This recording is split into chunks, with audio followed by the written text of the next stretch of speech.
Today, I would like to discuss with you this one thing to keep into consideration and never forget when it comes to manifesting $1 million. I titled the mind map, Never Forget This When It Comes to Manifesting $1 million. And this is not just for $1 million. It could be $100,000, $2 million, etc. And again, these videos are spoken from practical experience, having manifested a number of millions of dollars through this journey of applying everything we talk about on this channel and my other channel, which I have on the other channel over 400,000 subscribers. If you're interested in that, I'll link in the description to the channel. And I wrote a book on my experience as well. It's called The Direct Path to $1 Million, Turn What You Already Have into a Fortune. If you're interested in the book, I'll link in the description to it.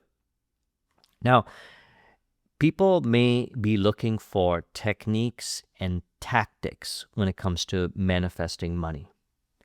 And what I have found from personal experience, and I've worked with thousands of people over the years, is these techniques and tactics, although seem to work sometimes, we don't actually know if it is because of these techniques and tactics. But what I have seen, and I've created a number of millionaires as a result of being a consultant and a coach since 2013. Prior to that, I built an IT business to success. I have created a number of millionaires, and they never forget this one thing when it comes to manifesting $1 million. Now, this conversation today was inspired by a question that I received on the previous video on sexual transmutation. If you're interested in that video and you would like me to discuss more about sexual transmutation, watch that video. I'll link in the description to it. I will do another video, so we'll explore it in an upcoming video. So queue up your questions and we will discuss it in an upcoming video with respect to sexual transmutation. Now, this question that I received wasn't regarding sexual transmutation, but it is regarding what I'm talking about right here. So he asked if we can discuss prospecting outside of typical client acquisition for business consulting or IT consulting, which I have experience in. As I mentioned, I built an IT business and I have a consulting practice as well. Well, consider this for a moment. Now, as I discuss, the high leverage activities when it comes to manifesting $1 million include prospecting, lead generation, client acquisition, and ongoing business with existing clients. And typically when we talk about it, we say prospecting for clients or lead generation for clients. Now, with respect to the question and this one thing, consider this for a moment. What, when it comes to manifesting $1 million or $100,000 or whatever that number may be, 2 million, 3 million in entrepreneurship, what is it that is common in all entrepreneurial ventures? It is the word relationships. So we never want to forget relationships. Prospecting, lead generation, client acquisition, ongoing client relationships all involve relationships. Now, when it comes to prospecting or generating leads, we can look at it in a different way with respect to the various areas of how I segment a business when I consult, when I coach. They are as follows: innovation, sales, marketing, operations, finance, and leadership. These are the areas. And in these areas, we can optimize, automate, delegate, and eliminate part or in whole or in combination some of the things that we do or some of the things we don't want to do, as they are not the high leverage things for us to do. They aren't the things that we love to do, etc. And the natural result of that is the business grows. So I consider this in relation to every step that I take along the way in the entrepreneurial journey. Can this be optimized? Can this be automated? Can this be delegated? Can this be eliminated in part or in whole or in combination so that I can do what I love to do, which just happens to be the high leverage thing, which actually translates into the money. And also, it translates into providing wonderful products and services over to clients who exchange that for a lavish, steady, dependable income. Thus, the premise is a lavish, steady, dependable income consistent with integrity and mutual benefit. So I optimize, I automate, I delegate, I eliminate so that I can focus more on creating videos, having conversations with people, generating clients, lead generation, prospecting, client acquisition, and ongoing client relationships. This is how, when focused on these areas, which is the things that I naturally love to do, manifested $1 million plus. And my clients that I've worked with over the years that have become millionaires, they too focused on these areas, or they partnered with businesses to focus on these areas, or they brought people onto their team to focus on these areas. Thus, when it comes to the one thing, relationships, it's not just prospecting for clients. I look at it as prospecting for deals.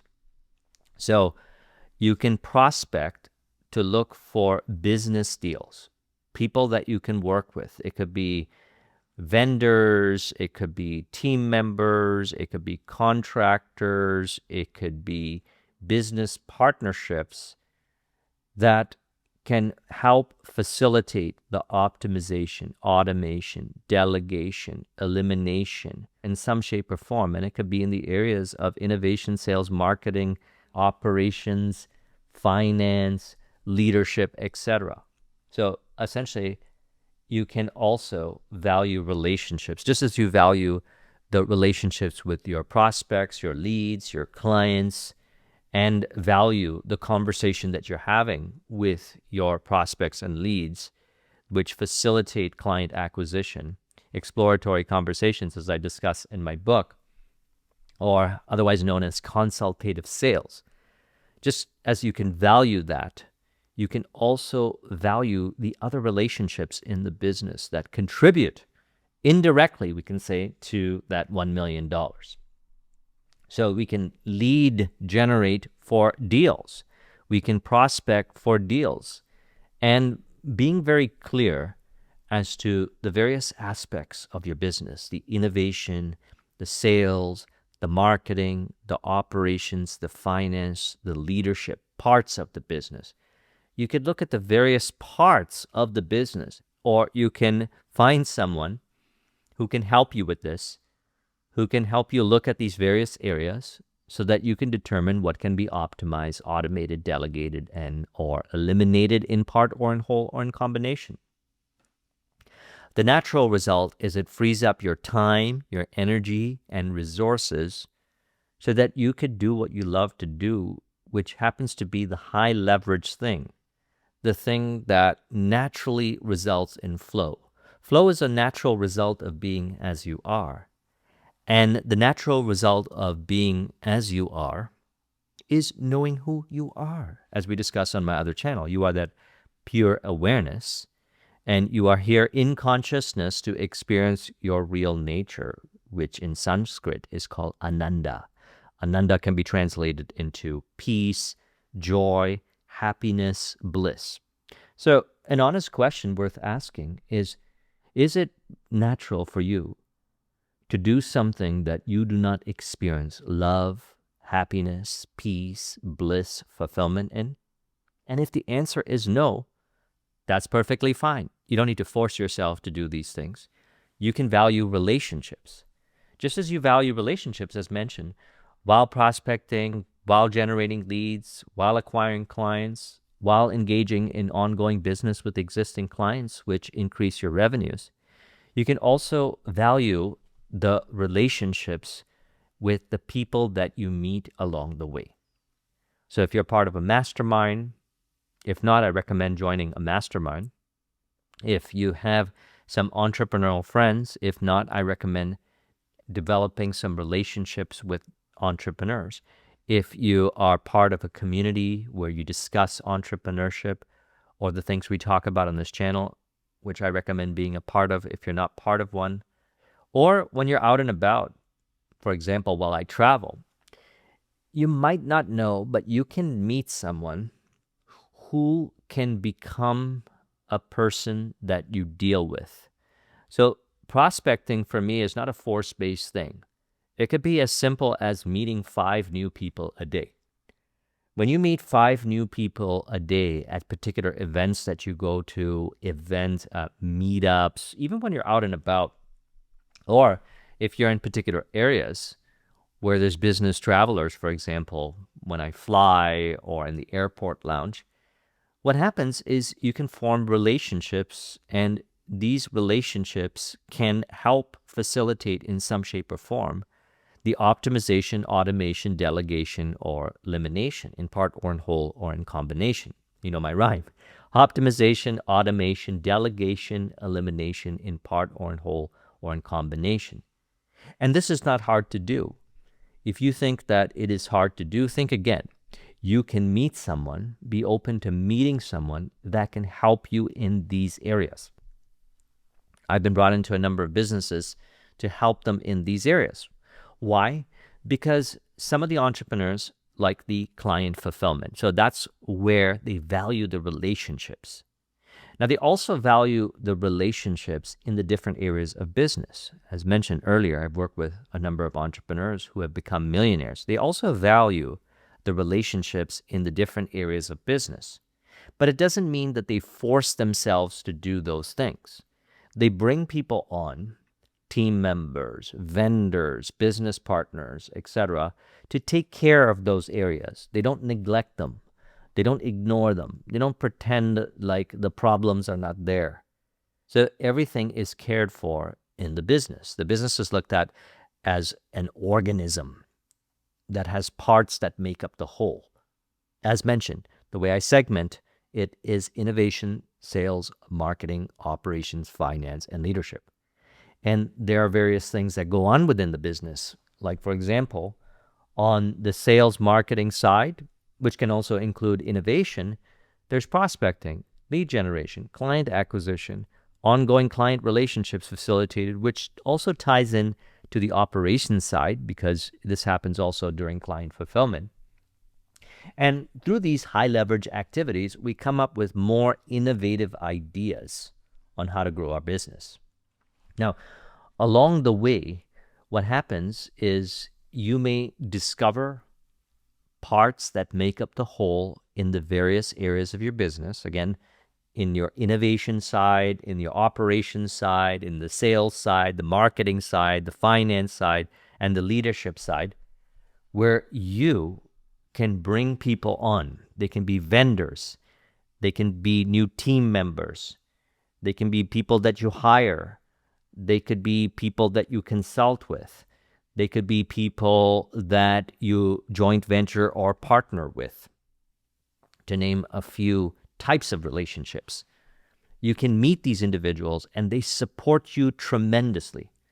I can honestly say that if it wasn't for relationships, the people that I've met over the years, including you watching this video right now, I would not have generated millions of dollars, and neither would have any of my clients that I've worked with over the years.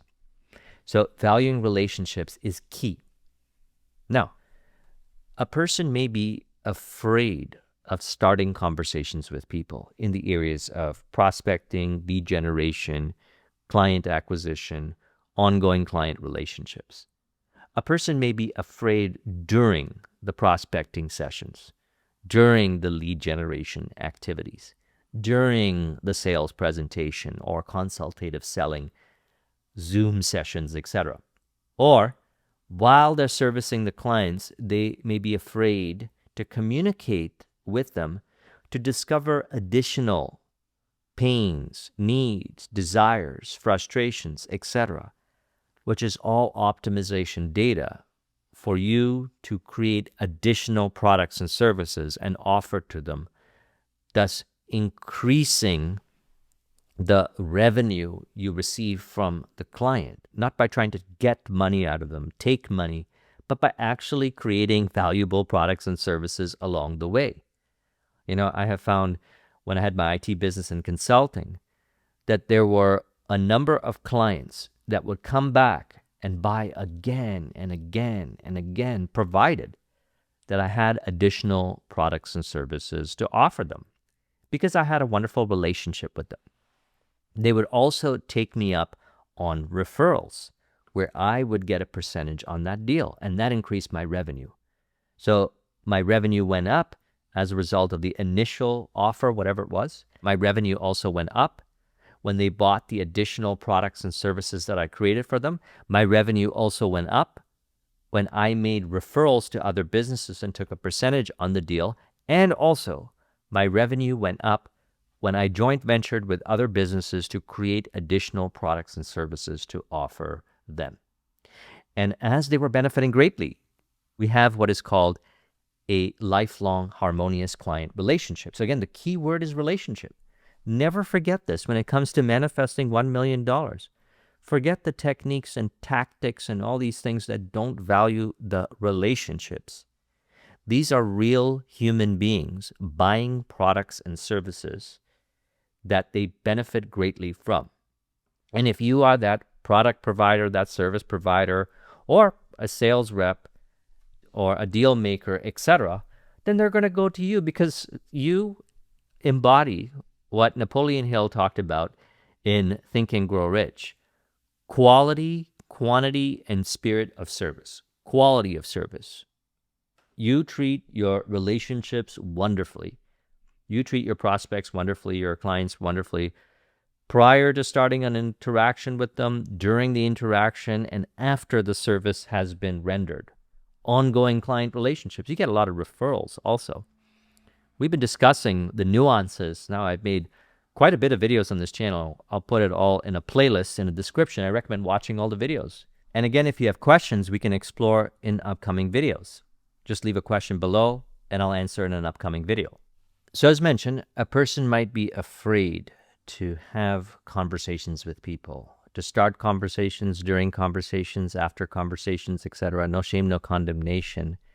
We'll discuss this, how to take care of that with these 5 steps here from a wonderful book called Psycho-Cybernetics by Maxwell Maltz. But before we get into that, to get back to that question, I don't just see it as prospecting or lead generation for new clients. I also see it as prospecting for deals, lead generation for deals. Let's go through some examples. If you determine that there are areas in your business that it is helpful to have some people help you with, or a person to help you with, or have a conversation about, by being clear on your intention as to the kind of relationships that you're looking for, what happens is these kinds of individuals naturally emerge through the grapevines. So again, to be very clear, when you set your intention as to the kind of relationships you are looking for to help you in the various areas of your business, which when they are taken care of, naturally result in the $1 million.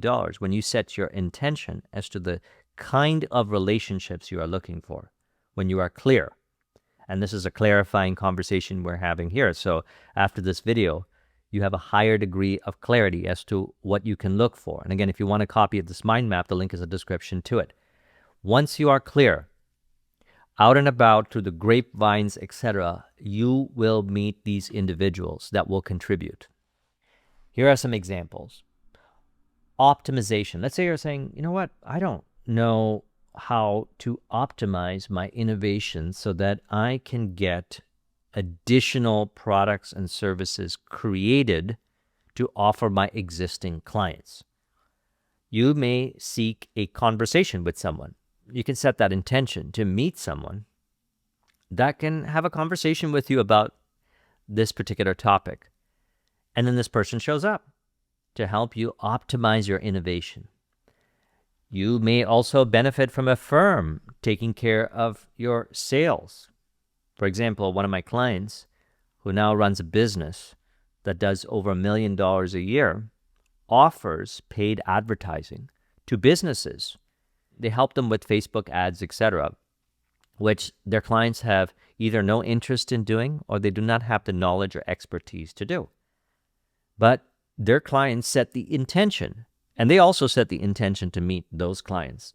And so they meet, and a wonderful relationship is had, and he does wonderful service. Delegating your marketing, for example. Some might not like marketing. I'm a fan of marketing, but some might not like it. You can delegate it over to a marketing firm. You can bring someone onto your team that can take care of the marketing. See, rather than running away from it, ignoring it, pretending like it's not there. What I teach is that this world appears to be in harmony with you. You are that existence consciousness bliss. You are that pure awareness existing in consciousness, and your real nature is bliss. The real nature of all, or the all, is love, happiness, peace, bliss, fulfillment. You inevitably realize this truth, and people appear to be in harmony with you. So if you think that, oh, I can't find people to optimize my innovation, automate my sales, delegate my marketing, or these other points here, eliminate operational efficiencies, optimize finance, think again. That's just illusory thinking, separation-based thinking, which I talk about in my subconscious, my program. You can release identification to. These are beliefs stored in the subconscious mind. And as mentioned, we're going to talk about how to go about doing it as well through psychocybernetics in a moment. So that's for prospecting. Now, prospecting is actively going out. So you may go to events, seminars, you may go to conventions, you may go to meetup groups. For example, I just moved up north here. I'm already connecting with people. I'm always open to meet people that I can have interesting conversations with about entrepreneurial endeavors. So I'm meeting the entrepreneurs around the area, and we're talking about these kinds of things. And I learn a thing or two from them. They learn a thing or two from me, and we benefit greatly. So sometimes it's just meeting people to have exploratory conversations. But I look at it through the lens of what we're talking about here. By the way, I like to look at business as not just making money, having a wonderful lifestyle, reinvesting back in your business, and also putting money aside for long-term wealth creation. I made a video on this with a calculator. If you haven't seen that video, I'll link in the description to it. Now, out and about, you meet people, they introduce you to people, they invite you to events, parties, get together, you meet more people, etc., and you'll see there are more people that are like you, that are interested in what you're interested in, than you can possibly ever meet. And if you don't think that, I recommend releasing identification to that particular belief. That is, we can say distorting reality, which is preventing the individual, it's generating resistance for the individual to seeing the opportunity that's already there, which is an illusion. In other words, that belief is not real. Reality is real. And you see the opportunities. They are always here. You are right now standing on your own acres of diamonds, as Russell Conwell put it. You already have everything to turn into a fortune. You don't need this or that. As mentioned, no techniques or tactics required. You are already that. So again, prospecting, going out, meeting people. Now, lead generation is essentially, if you have a social media or you run ads, etc., you're going to generate leads for client acquisition. Now, if we're looking for relationships that are not client relationships, vendors, team members, partners, joint venture partnerships, etc., then when you post on social media, when you post on YouTube, when you post on TikTok, when you're on Facebook, etc., you'll notice people start contacting you. They reach out to you. They say, hey, let's talk about this. Let's have a conversation about that. Oh, you're interested in this? I'm also interested in that. Although they might not be interested in becoming your clients, they may be interested in helping you with something, or they may be interested in having a conversation with you, or by opening up the channel for that to come in, by not being afraid of prospecting, lead generation, etc. What naturally happens is opportunities galore. You have opportunities everywhere. They just spring up in your inbox, in your email, etc. And these are people that can help you automate your sales funnels, for example, eliminate operational friction, automate your onboarding, optimize lead magnet, alignment, optimize qualifying steps, for example, when it comes to client acquisition. And you can delegate your warm follow-up with your clients to help facilitate not just the service, but ongoing touch points so that you can continue to build that relationship. And then as a result of that, and not just for that reason, but they have a wonderful experience. We want our clients to have a wonderful experience. But one thing we have found by communicating, not in an intrusive way, but in the right amount. And what happens is this naturally results in more referrals, more client acquisition, more ongoing business, etc. Now, as I talk about these things, and I've worked with people with this probably more so than I have worked on any other area when it comes to manifesting $1 million, 100,000, 10,000, etc. It is the fear of failure or fear of rejection, fear of people, which is a result of belief identification, the illusion of separation. So I'll say that again. The fear of people, the fear of rejection, the fear of criticism when it comes to talking about whatever you'd like to talk about, like, for example, sexual transmutation, if you like talking about this. The fear which manifests as looking around to see what other people will think of you before you do what is the natural thing that you would love to do, which is illusory, as in only you can think what other people think of you. You might not even know what they're actually thinking. You're just imagining what they're thinking. The number one thing that I have worked with people is harmonizing their relationships in these areas that we talked about here and also in the other videos we've been discussing, which again, with respect to more so prospecting, lead generation, client acquisition, ongoing client relationships, etc. So this is where psycho-cybernetics comes in. Now, prior to starting conversations with people, during conversations with people, and after conversations with people, you are aware of what you think in relation to them, in relation to yourself, in relation to the conversation. You are aware of how you emotionally relate with them prior to the conversation, during the conversation, after the conversation. And you are aware of your behaviors. You are aware if you feel stiff. You are aware of if you think less of yourself or something like that, or you do not see that there can be a mutual harmonious relationship. Rather, you might see them in conflict with you, which is not you really thinking for yourself. If you were really thinking for yourself, you would know that it is an exploratory conversation. My goal is not to convince people to do business with me or engage in a business deal with me. My goal is to have exploratory conversations because I trust that naturally what emerges is the harmonious match. You naturally meet the ideal clients, the ideal team members, the ideal vendors along the way as you release identification to beliefs that generate resistance. And in psycho-cybernetics, he talks about how to do it.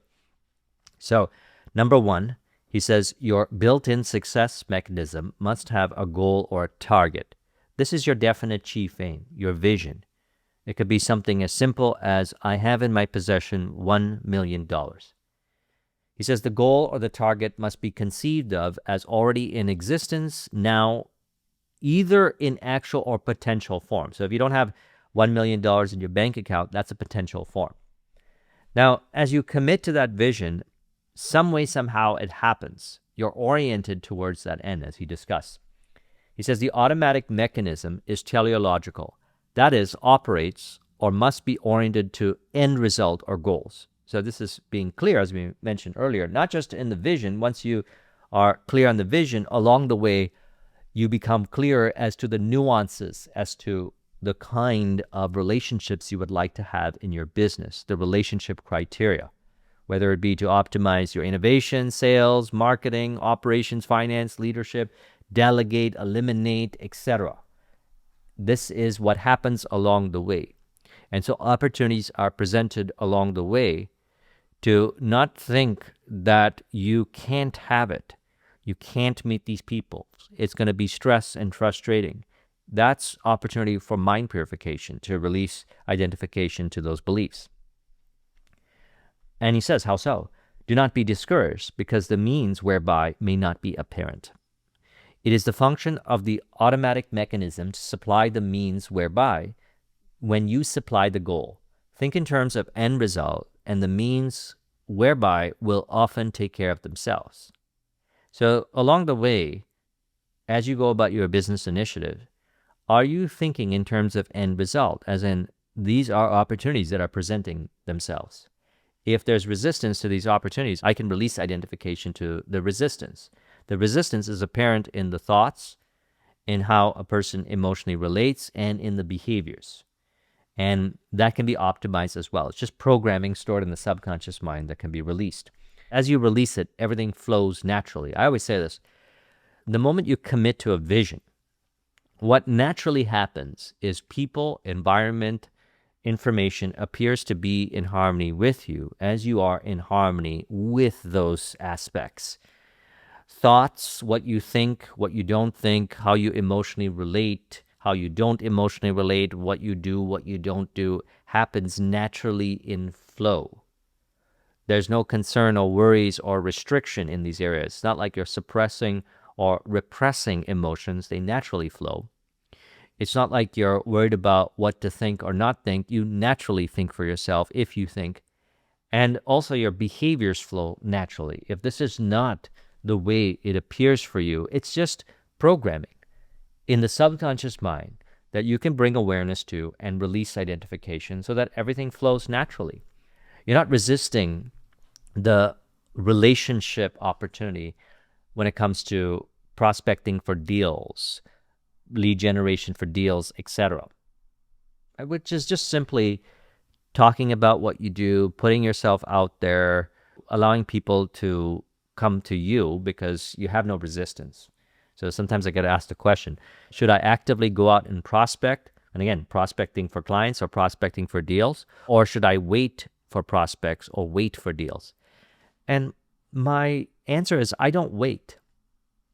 Whatever happens naturally, opportunities show up. Sometimes I might not go out and prospect, but someone might send me an email and there's an ideal client. Sometimes I might go out and prospect. I don't have a bias. I don't see it from a dichotomous belief perspective. This way is better than that way. And I don't wait. There's no wanting, needing, waiting, craving. Everything flows naturally. And so he says, do not be afraid of making mistakes. So a person might be afraid of making mistakes or of temporary failures. All servo mechanisms achieve a goal by negative feedback or by going forward, making mistakes, and immediately correcting course. Thus, there's no such thing as mistakes or temporary failures. It's just part of the flow. That's like saying if you thought that, let's say I went snowboarding and I'm looking at the mountains right now. In the winter, it's going to be covered in snow. If I fell down while I was snowboarding, I would think that that was a problem. If I had a problem with making a mistake or temporary failure. But that wasn't a temporary failure. That wasn't a mistake. Do you know your body calibrates when you fall down? All of a sudden now, if you're on that same kind of terrain or if you're going down a black diamond, if you go down it again and again, eventually you're going to be able to flow down it. I remember when I first started snowboarding and I was looking at the blues, for example, and people were flying down. And I was thinking to myself, I don't know if I'll be able to get to that level of speed. And then what was interesting is I eventually got to that level of speed. I noticed I was flying down at that speed that they were flying down at. Not because I was trying to go faster, but it's the body naturally acclimating to the terrain, the conditions, etc. And yes, I fell down a number of times, but that's not a problem. See, I find that if a person is afraid of failure or afraid of making mistakes and is too hard on themselves for making mistakes or temporary failures, which again, it's not a problem. If we use the word mistake or temporary failure, that might be triggering. But I don't have a triggering relationship with the word mistake or failure. It's just optimization data. It's just part of the way. So what happens is if a person is afraid of making mistakes, they're worried about what people think about them. They're worried about temporary failures, which are all part of calibrating what happens is they shame and condemn themselves if they fall. They make it harder than it needs to be. It's just beliefs playing out as theater, generating more resistance, and may even generate more falls. I found that to be the case as well. I find that those that are not afraid of failure or making mistakes and take the steps anyways, in other words, they're not resisting it, they're not running away from it, they're not pretending and coming up with some kind of technique or theory other than just taking the step, they naturally progress faster, easier, etc. As he says, number 4, skill learning of any kind is accomplished by trial and error, mentally correcting aim after an error until the successful motion, movement, or performance has been achieved, and thus there is no error. After that, further learning and continued success is accomplished by forgetting the past errors, not by trying to forget it, not by pretending like they didn't happen. You just naturally don't worry about it. You don't think about it. I remember a few of my falls when I was learning how to snowboard, but I don't remember 99.9% of them. And he says, and remembering the successful responses. Now, this happens subconsciously. You remember the successful responses. Your body calibrates. The mind calibrates. The body and mind are your friend. In the Hermetica, it states, there are 2 gifts bestowed upon humanity. They are mind and speech. So you think clearly, that's the inner speech. And the mind is the container where the habits are stored. So what happens is the successful response after again and again and again, after making so-called mistakes and errors and temporary failures, this is all part of the fun, actually. You can have fun doing it. Prior to conversations with prospects, prior to conversations with your prospecting for deals or prospecting for clients, during conversations, after conversations, you just have a lot of fun along the way. Everything appears to flow. What happens is body, neural pathways, emotional regulation, clear thinking, everything calibrates. That's what I mean by this is the key, really, when it comes to manifesting $1 million. Who gives you the $1 million? It's your clients. How does that $1 million get facilitated? Well, we can use automation, we could use AI, we could use this and that. Yet we could still involve other people if there are areas that can be optimized, automated, delegated, and eliminated. Yes, you can run a business as a solo entrepreneur. You can run a business with a big team, and one way is not better than another. Your way is the best way. Yet even in those regards, I can honestly say, going back to when I started my entrepreneurial journey back in 2009, relationships were always there, and they were always mutually supportive.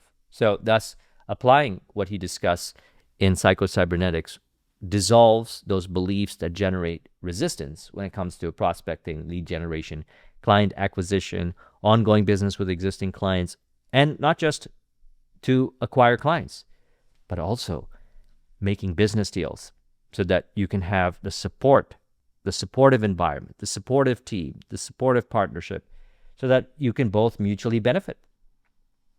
Number 5, and this is the key, trust. As he says here, you must learn to trust your creative mechanism to do its work and not jam it by becoming too concerned or too anxious as to whether it will work or not, or by attempting to force it by too much conscious effort, which is just the result of beliefs in the subconscious mind, which you can release and then you won't force. And then you'll just do what he says here. You must let it work rather than make it work. It sounds like a thing to do. You must let it work rather than make it work. You let it work naturally in flow, which is why I always teach, make flow a priority. Consider, flow is the natural way of life. You automatically experience flow by being as you are. And being as you are is the natural result of knowing who you are. You are that pure awareness. And prior to this experience in consciousness, your real nature is bliss. So in consciousness, you can experience your real nature, which is bliss. Where else do you experience bliss or joy or happiness or peace other than in consciousness? You can describe it in your body. You can see it in your thoughts, your body, your emotions, etc. So I trust you found this video to be helpful. If you would like a copy of this mind map, the link is in the description. Thank you very much for watching. I'll talk with you soon. Take care.